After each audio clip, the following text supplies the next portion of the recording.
Perfect. Okay. Anna Maria Horsford. Maybe I might have to call you Dee. I might have to call you Thelma, or I might have to call you Craig's mama, aka Betty. Yes. Okay. What You was have, my name? Betty? Betty? yeah. You was going by Dee mama too. You was going by Craig's mama. Oh, Craig's mama. That's all they say. You Craig's mama? Little kids see me. They say, that's Craig's mama. I said, yeah. Yes. Okay. Who That knew? is. Who knew? Oh my gosh, this is an interview. I'm talking to a legend. You have been in anything that we can think of: sci-fi voiceovers, animations, daytime drama, black shows, white shows. It's you name it, you've done it. Yes. Yes. So I just want to first give my hat off to you for paving a way for us, even when the way wasn't even there. Right. Right. But you know what? If you keep your eye focused, you don't have to see the road. You just have to believe that you're going to keep stepping, you Mm. know? And I'm sure many people are as surprised as I am that I'm sure, because you tell people, oh, what are you going to do? And I remember somebody said, you better get a job. I said, I got a job. They said, what's that? I said, I'm going to be an actress. And I always knew that. You know what I mean? You Uh-huh. always, sometimes you either are too dumb to know not to believe it, or you're too smart to say, and confident. It's one or the other. You don't know. But I know that I lived my life so that in case, I would always say I lived in case. So Mhm. when my girlfriends were doing certain things, unmentionable things like orgies and stuff, I said, well, I can't do that.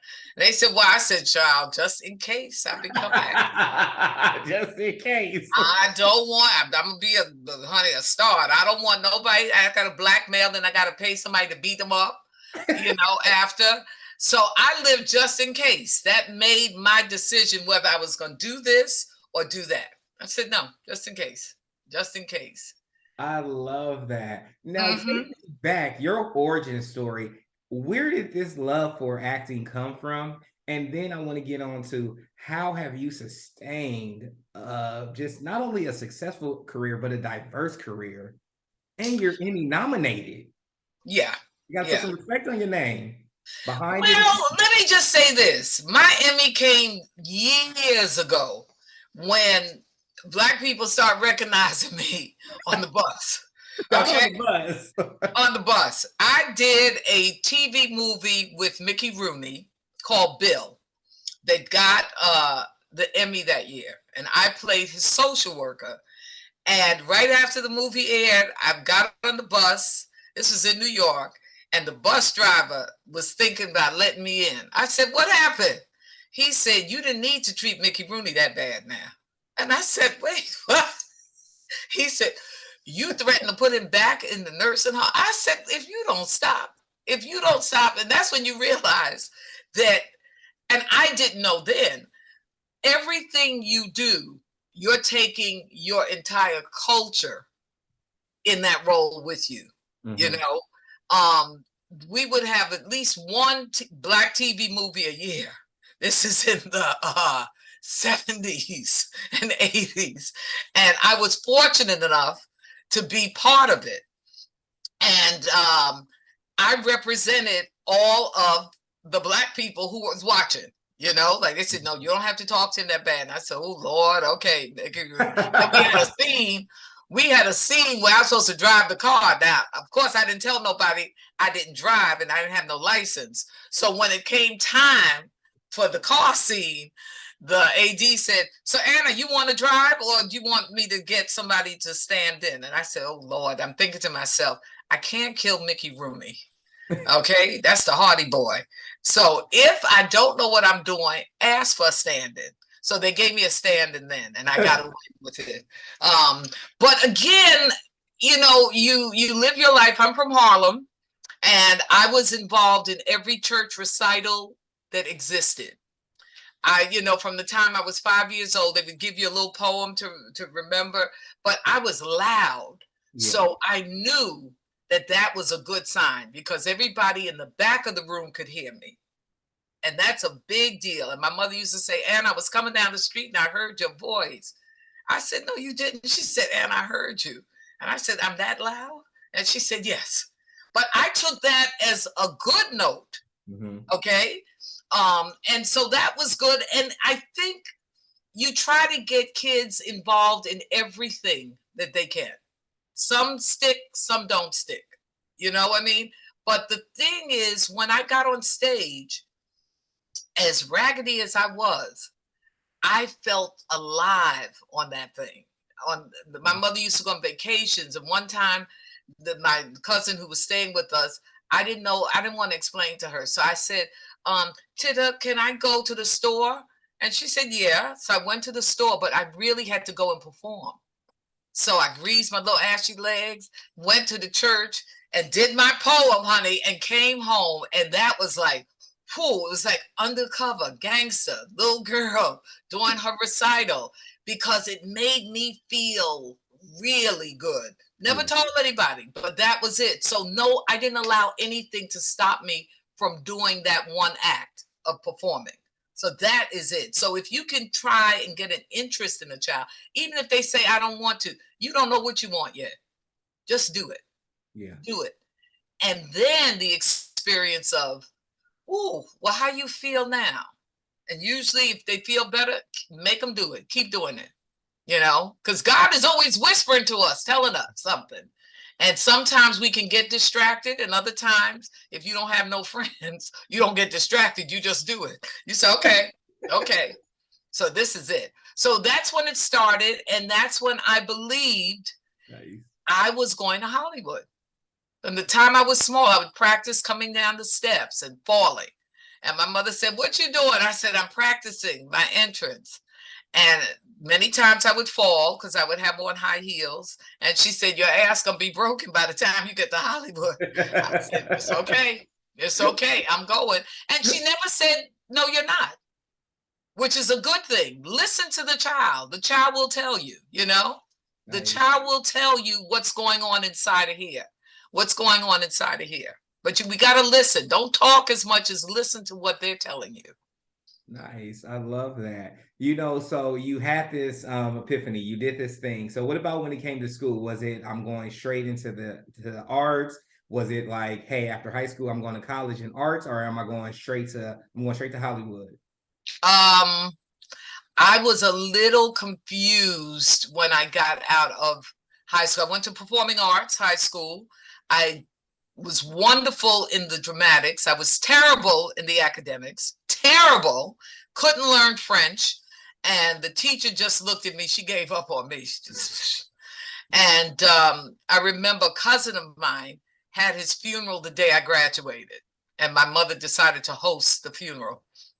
And so I come in from graduation as the funeral mother, and I said, "Ooh, this is how it gets." And I did not know what I was going to do. And there was a program that started in Harlem called How You Act, and it hired 50,000 young Black kids, mostly Black and Hispanic, I guess, for this new program. It was a program in the arts, from journalism to music to drama, everything. And they were paying us $50 a week to learn how to be in the arts. Mm-hmm. And that was my first job after graduation. That happened 2 weeks after. And I got with a drama teacher, Rick Edelstein, who is still working and still teaching, and brought 25 kids in.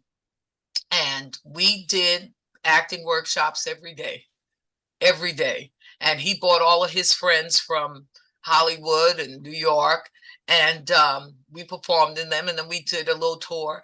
And so then you say, oh, okay, Antonio Fargas, you know Antonio, Huggy Bear, from Starsky and Hutch was in the class, and Gary Bowling, a lot of young people who wanted to be in the business. And then they start getting jobs. It was easier for the men than it was for the women. But you couldn't tell us we were not important. What's his name? Oh, shucks. The basketball star was in the journalism, Kareem Abdul.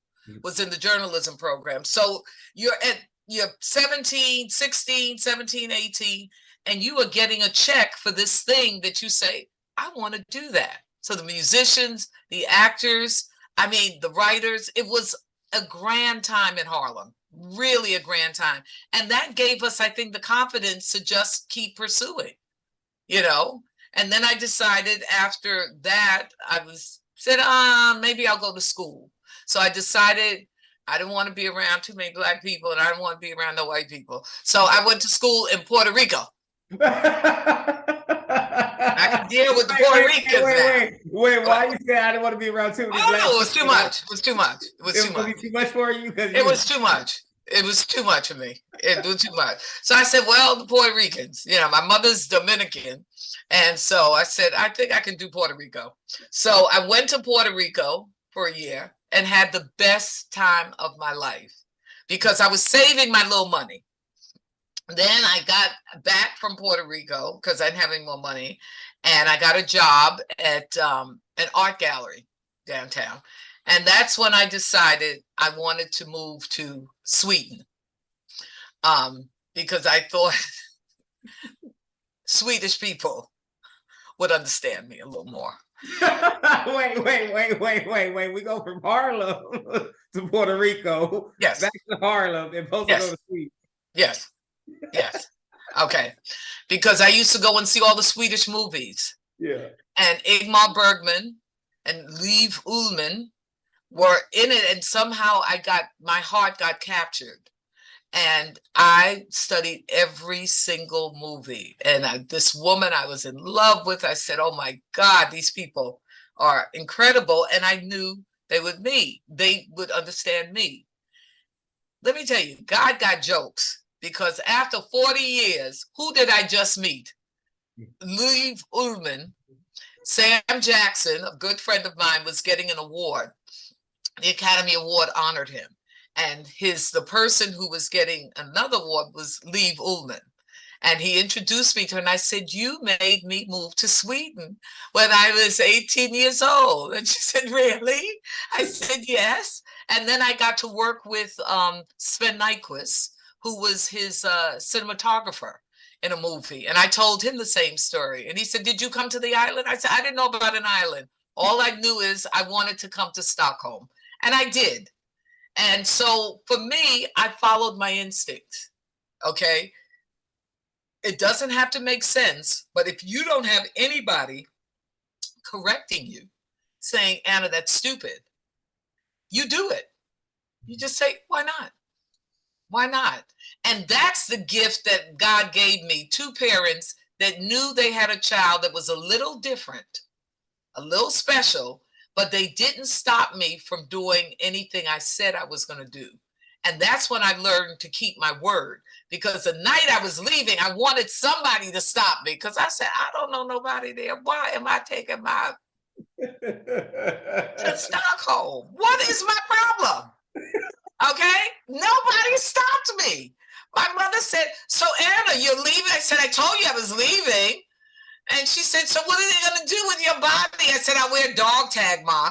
But she didn't say don't go. If she had just said don't go, I could have changed my mind, even though I had sent my bags long before that. But it's just having the imagination to say the world is mine. Mm-hmm. The world is mine. And it is yours. It is yours. You know, it doesn't have to make a lot of sense to anybody except you.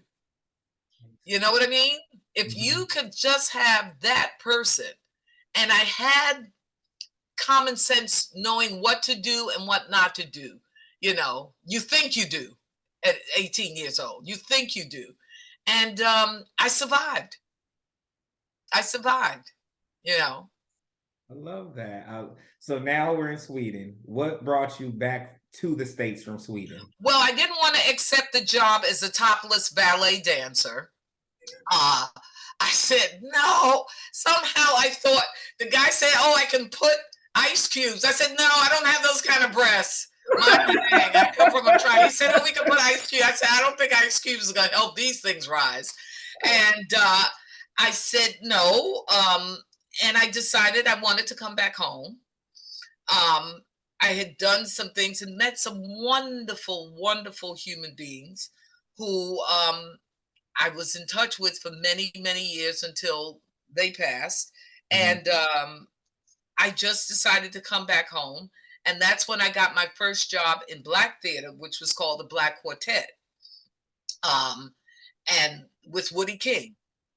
Woody King is a producer in New York. I got an understudy job. I would read the papers because you couldn't tell me I wasn't a real actress then. I was a professional actress then. And I got these jobs, and I got an office temp job at Channel 13. And so I was doing my office temp and then doing my show at night. So that was a big deal. Big deal. Yeah. I didn't have a lot of lines. I had to get beat up every night. And that was Mamu Baraka wrote this play.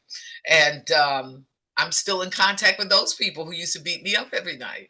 But I was making money as an actress, you know, good time in New York, good time. And I just continued to do it. No, You and I know, love that. And what I love is that you just did, and that's so important. You just did, but you also had either nobody around or people around that let you just be. And I think and it's something so powerful you said earlier about yeah, if you don't have people second guessing you, or you right, don't have people, because I tell a lot of my friends, I say, it's not about, people have this thing, don't say it out loud, the devil's gonna stop you. I said, that's not the truth. no, What not stops true. you is you are insecure about it, and you let people dictate what you're going to do, because if you're not strong in your faith, someone's going to trick you. If you go, Anna, you have no experience, why would you go there? And then you're like, you're right, I don't have any experience, Right. would I go there? But when I go there, I will have experience. I will Exactly. have experience getting on an airplane, going somewhere, finding a hotel, and finding a way to live. I mean, the deal is you're right. We overthink sometimes. We overthink it because I have people, they like somebody, they like this guy, and then they break out. I said, thank God you broke up with him before you met him, because they will talk. They'll talk it down. Well, Yeah. he has this or he likes this, and make sure you don't act like you're a psychic. Yeah. I don't know what's in anybody else's mind. When people, they go on auditions and they walk in the room, they say, I know what they were thinking. I said, I don't know what they were thinking. And if I did know what they were thinking, they would tell me, oh my God, she's incredible. She's incredible. Why, if you gonna make up a story, why you gonna make up a story that makes you feel bad? Make up a story that makes you feel good. Just say, oh, she's too dynamic for this part. I'm gonna save her for something else. Later. Yeah, okay. Or they're sorry they didn't hire me. Okay, I know they sorry. I know they wish they had hired me. That's all you'd have to do yourself. Our self-talk is the most important thing we have. Mhm. The most important. And I'm not saying become delusional, but just understand that just because it hasn't been done before don't mean it shouldn't be done now. Nice. Don't wait for the approval of white people, because people would say, oh, they're you before your time. I said, I don't think my God, who created this entire planet and put all this energy, would make a mistake with me. Why would he make the mistake with me? He let him make it with you, not me.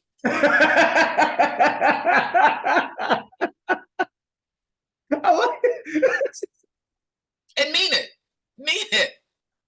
Okay? Just say, no. He got a part for me somewhere. Else take it away from me. Take this instinct of Yeah. me wanting to be this actress. And that came to me at a very early stage. I said, oh, I would put on the makeup, I would do the plays. My brothers and sisters always got bored. They said, Anna, we don't want to play that game no more. I said, okay, I'll do it by myself. Okay? Just because they didn't want to play that, that means, I got this thing to do. Cut up the costume, put on the makeup, come on. And the biggest honor I got, my mother said, oh, as I said, my mother's from Santo Domingo. One day I got dressed up and I was doing something. And she said, a friend of hers was there. She said, look at Anna. Don't she look like a lamppost girl? Now, I didn't know what a lamppost girl was. You know what a lamppost girl is. Okay. Oh, I did not know. But I said, oh, I created a character. That was a big, like, whoa, I created a character. I don't look like Anna. I look like a lamppost girl. Okay. So she might have known that one of the first parts I was going to play was a prostitute, but she didn't tell me that. Okay. She didn't tell me, but it was cute. But that was it. So I created the character. We all have imagination, but how many of us use it? Yeah. Okay. You wanted to be a writer. Pretend you're writing. Just do your own magazine. You know, Spielberg just did a movie about, said his mother gave him a camera to keep busy because they had to, when she was working, to keep it there, do this, do that, so and so. You do it. Nobody said, if I give my son this camera, he's going to be the most rewarded director in American history. Nobody has to give you the entire script. They just have to give you the first chapter. You understand? They have to support the first chapter of your life. That's all they have to do. And you take the rest. If parents encourage it or discourage it, you can sneak and do something.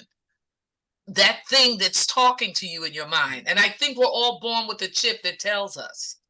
Yeah, no, I love that because it made me think of my late auntie where she used to tell everybody, she was like, they call me Gabriel by my middle name, and said, he's a GD storyteller. That's what he is. A storyteller. She's like, that's all he does. Sit here and tell stories. He'll tell a story, get you involved in it, and it'd be a whole make-believe thing. Yes, yes, yes. And you felt really proud that she said that about you. Yeah. She gave you a reflection of what you what you were doing, and you said, oh, I never looked in the mirror that way.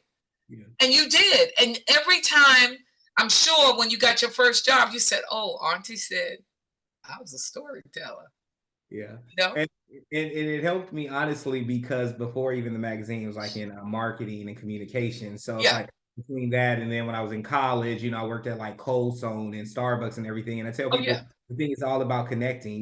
Somebody would say, how do a lot of friends of mine, even my husband, laughs and says, you're like a politician, because you can go to a store, remember the person, reiterate their story to them, and you guys connect. And I was like, well, storytelling is about connecting first. You have to remember something about the person, right? And you have to build upon it, and you can't just end at one spot. You go further with the development of the person. Well, also what you do that you have to give credit for is that you listen.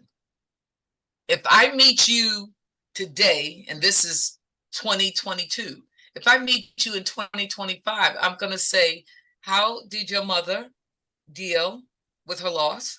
I'm going to ask you about your husband. I'm going to ask you about your auntie, because I listen. People say your memory. It's not my memory. I'm listening to you.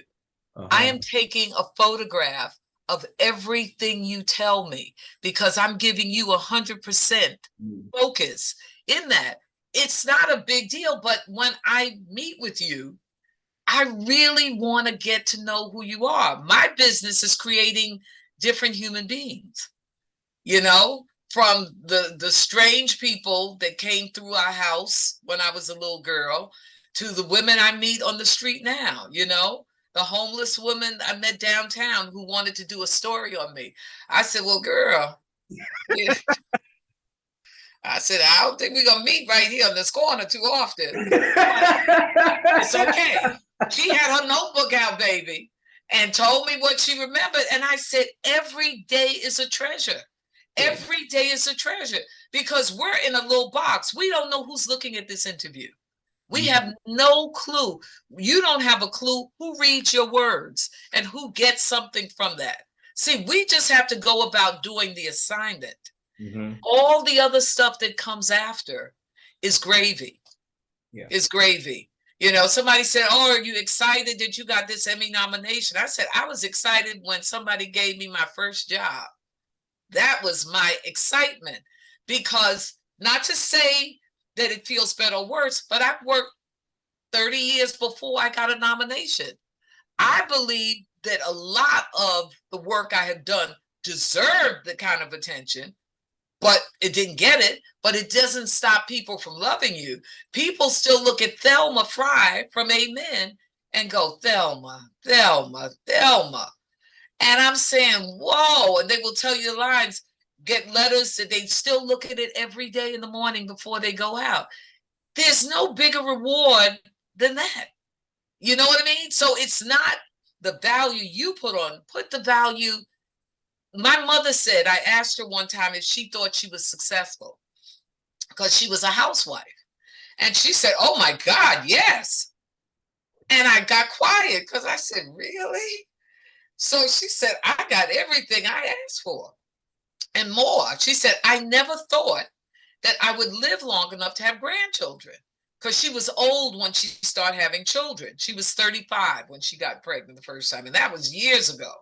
And I guess because she was, you know, you born in a poor country, you don't eat the right foods, and I guess her body didn't mature well, and those kind of things. And I said, really? She said, oh my God, I am super successful. And I remember not commenting to her, but I said, well, everybody has to change their definition of what success is. Michael, I don't know what's your level. I don't know what you consider successful, but mine might be different than most people. You know, the idea that I'm still working as long as I am, that I can still walk and talk, I consider successful. Now, don't ask me if I remember any of the lines from any of the things I did. No, I don't. No, I said I can't keep all that stuff in my head. So when people come up and they start repeating the lines, I go, oh, really? I said, girl, you something. Or man, you something. I said, now where's that from? And they tell you, okay? But I mean, that's the prize. That somebody can look at you after 20 years or 25 or 30 years and still look in your face and say, I just love you. I just love that character. I can't be in charge of that, but I can be in charge of doing 100% every time I get a job. You know, every time I get a job. And for young people to say, oh my God, you know, you've been in my life since I was a little boy. You know, that's how I get all the love that I get from all the rappers. Okay. Because they remember a time before they became celebrities when their mothers and grandmothers were sitting down there making them watch Amen. And I said, oh, okay, okay. And that's what, don't get involved with the result. Get involved with, you came here to do something. You came here with a talent that nobody else could do. And life is good because you don't have to do it. Yeah. You know, you don't have to do it. But who pays the price for you not doing it is every single person that you were supposed to meet on your road to that duty. It's funny you said that because I told a friend that we because one thing we also have is a nonprofit. We take three African American we take African Americans to a free 3-month entrepreneur training program, talking about development concepts and everything, and making sure the mental's there, because most of the time when it comes to entrepreneurship, it's more mental than anything. I tell you, yeah, of course. It doesn't matter if you have the degree, you can have all the things in the world, but if your mental isn't there, if you're not able to see outside of yourself, you know, that becomes an issue. And so when, you know, talking to a lot, sometimes they become like therapy sessions, right? They're crying, there's all these things. And I tell them all the time, I say, remember that the universe requires balance, because you're meant to do something. You're meant to impact somebody. You're meant to do. I say, remember that if you're not going to be the one to impact that next person, the universe has to give it to somebody else. Right. I say, you give up where the universe is supposed to take you. Do you want to give that up? They're like, no. So I said, get it together, because if you don't, there's a timeline. I said, we don't work on the universe already has a timeline for us. God already has his time for us. Right. But we don't control that. So if you're not a part of that timeline, it's going to alternate and someone else is going to take that spot, and there comes blessings with it, you know, because every time there's another blessing, because Anna blesses me and I bless someone else. So Anna gets blessed twice over every time, you know, it's like, you know, you pay forward. And they're like, I never thought of it that way. I said, yeah. So I said, you should never, ever stop yourself or let anybody else stop you from going down that path, because though it may be hard, though it's probably going to be hard, though it will be hard. Trust me. It is. But listen, going against the tide of everybody else is a big deal.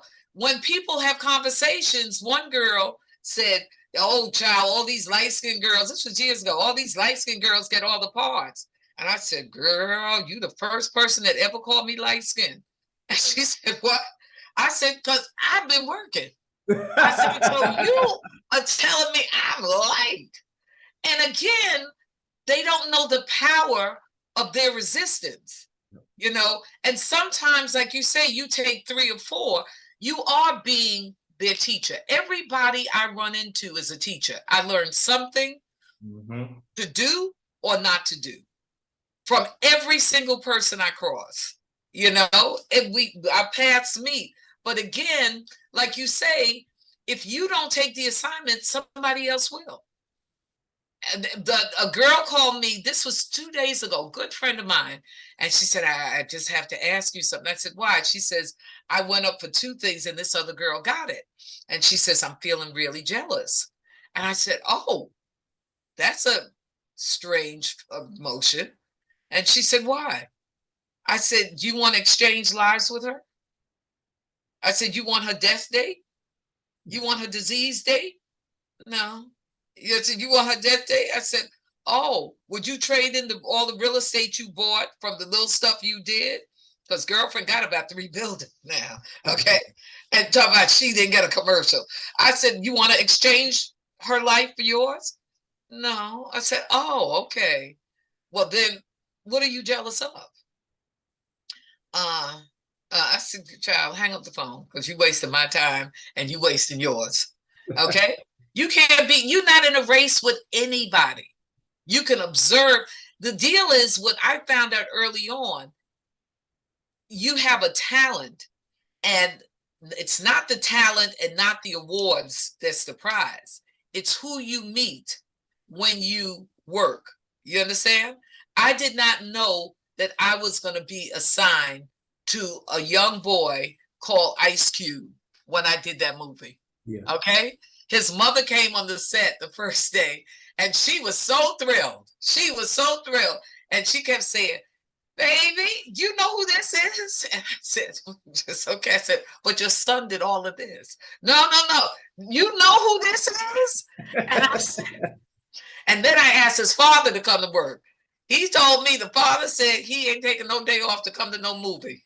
Okay, no set. I said, oh Lord. I said, no, he was a working man. He believed if you had a job, you go to work every day. He said, now, if you all work on Saturday and Sunday, I can come and see you. But I am not leaving my job to come to the so-and-so.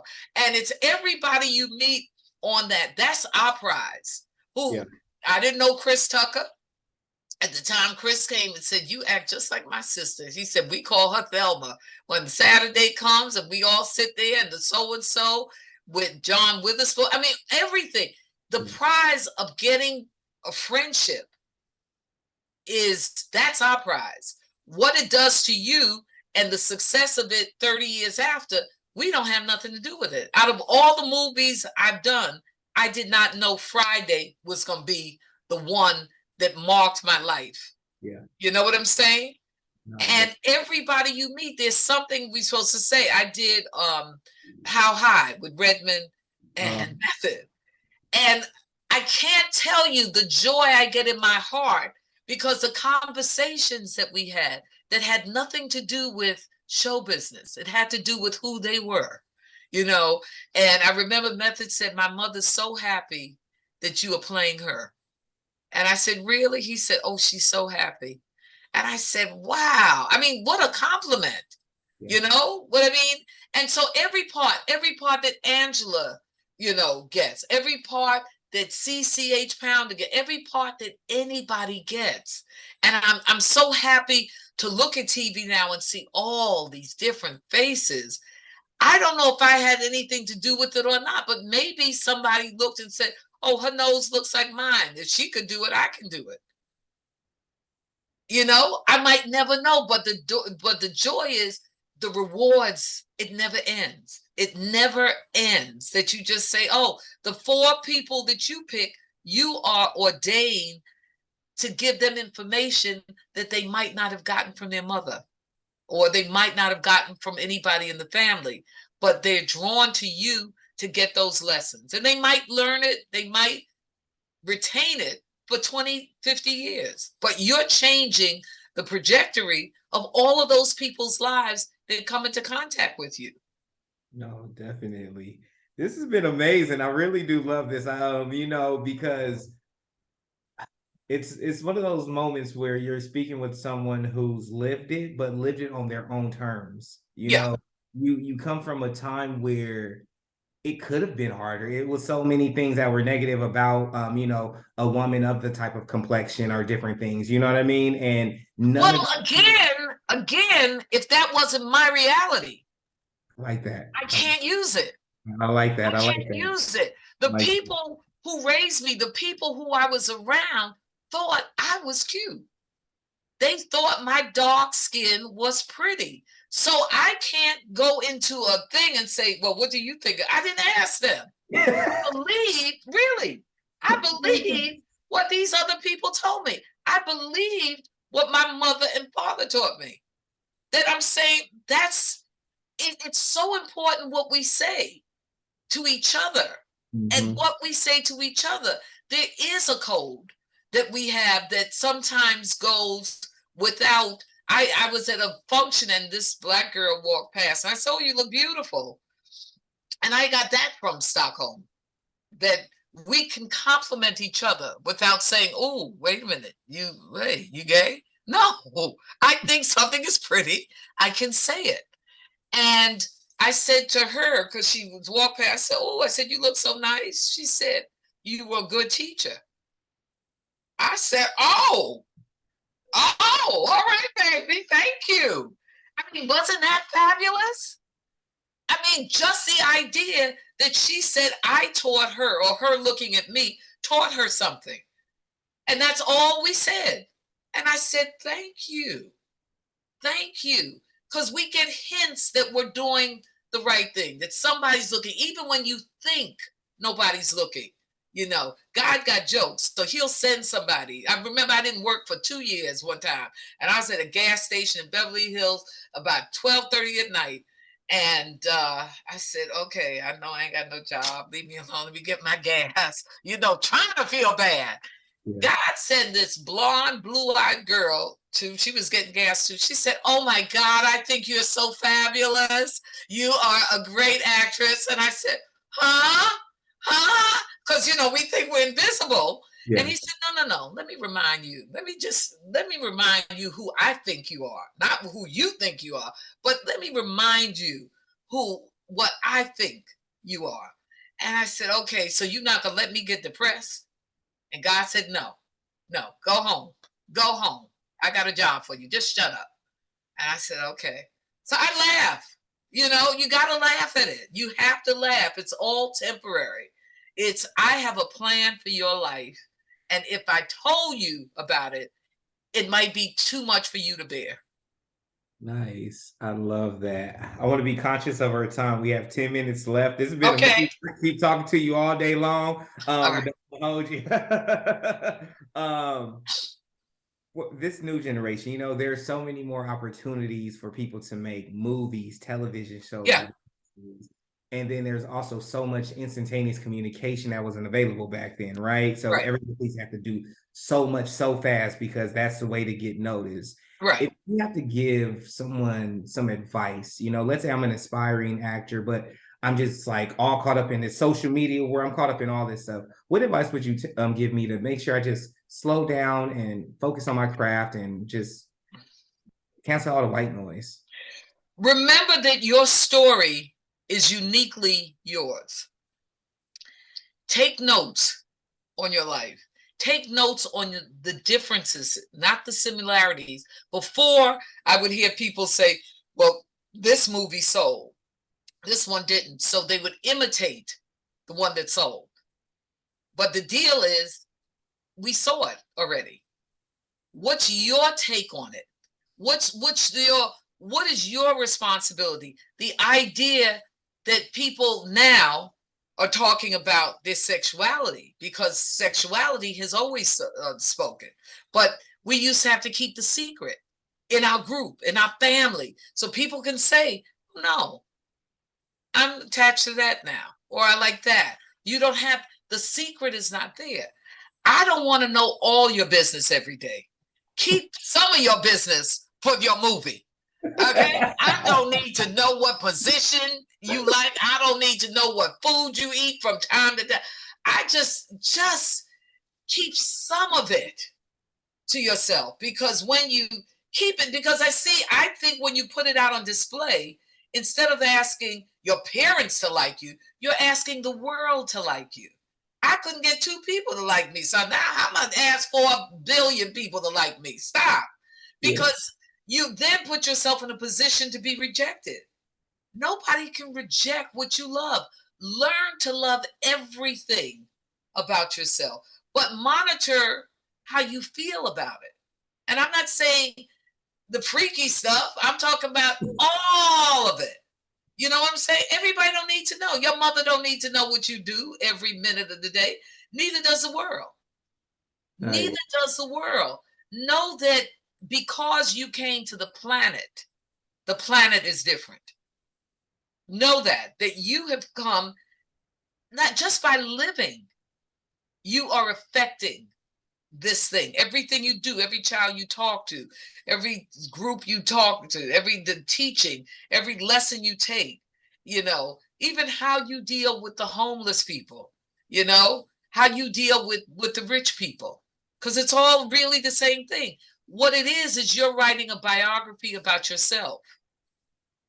Every day you are writing your own bio, and hopefully you will live long enough to put maybe pen to paper or put pixel to your face. It's that you are special. No matter how many people look alike, you are special. And if we can take that with us, then we don't have to follow the mob mentality. This little boy that shot up all those kids on the bus in Virginia the other day, my heart aches. How crazy was he? And then they went and interviewed the father. What you gonna interview the father for? Talk about he's a nice kid. No, he's not a nice kid. He did a very strange thing. If they were bothering him or something, the imbalance. You said earlier about the imbalance. If you don't like something, sometimes you got to walk away from it if they don't see you. Because we are all in search of a tribe of people who get us. Everybody that you like don't like you. It's okay, but you got to give them the freedom. Say, okay, let me go and get another tribe member, okay? Because you're not in my tribe. My tribe will go. You know what I mean? So it's understanding you are paid to be different. Your life, you're supposed to be different, but you don't have to just eliminate everybody who don't like you. With a gun or with your energy or with your life. No, everybody don't deserve a curse out. Only people you love deserve you to cuss them out. Oh my gosh, I love this. I am so grateful for this opportunity. I've enjoyed myself. I always want to make sure the other person has enjoyed themselves as well too. Yes.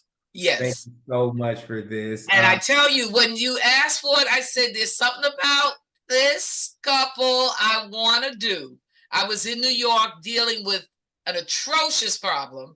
And I swear to you, I said, no, I really want to.